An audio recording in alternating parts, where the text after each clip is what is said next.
Аливаа намын их хурал маргаан хэрүүлттэй төлөөлөгчд нь хоорондын санал зүрх явдал байдгийн адилаар ардсан намын хуралч гэсэн хэрүүл дунд өрнөж байна.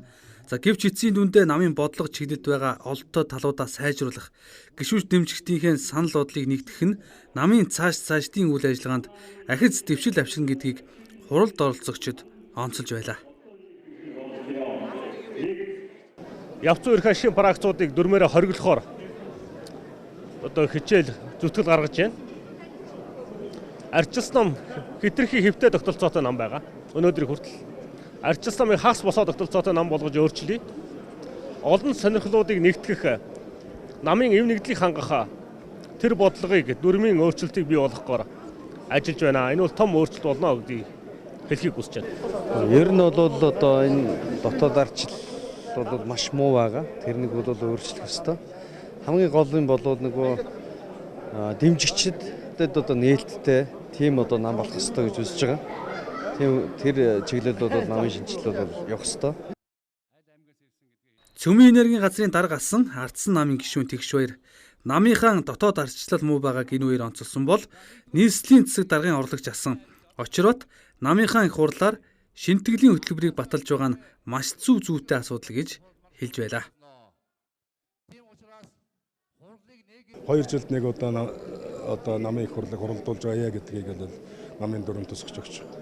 Тийм болохоор одоо цаашдаа одоо хэсэг хүмүүсийн одоо үзэл санаагаар биш, намын даргын үзлээр биш, дүрмийнхээ дагуу 2 жилд нэг одоо хурлаа хийж, асуудлаа ярьж идэг, аливаа шинтгэл энтрээ хийж идэг ийм одоо ачаал өгдөлтөй болж байгаа.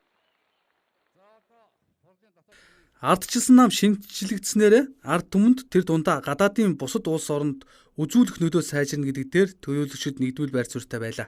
Намын дүрмийн өөрчлөлтийн хүрээнд намын бүртгэлийн системийг илүү сайжруулах санаачлалуудыг төлөөлөгчдийн зарим нь тавьж байсан юм.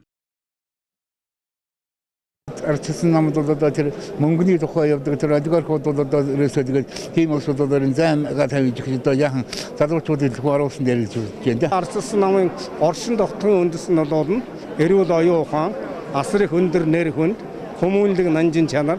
Энэ гурав дээр л улс төрийн намууд одоо тулах цэгээ хийдэг. Энэ гурвыгаа сэргээд дэлгэрүүлж гаргаж ирж чадах юм бол тэгээд ардчилсан намын шинжилгээний асуудал одоо шууд явагдана. Жирийн гишүүд дэмжигчдийн зүгээс намын их хурлаараа бүх шатны намын дарга нарыг иргэдээс гишүүд дэмжигчдээсээ сонгодог тогтолцоо руу шилжих нь зүйтэй гэдэг саналуудыг тавьж байлаа. Ардсан намын их хурлаар хэлэлцэгдэж байгаа асуудлууд болоод төлөөлөгчдийн байр суурийг бид мэдээллийн хөтөлбөрөөрөө үргэлжлүүлэн хүргэх болно. За батлагдлаа. За ингээд ажилд орё.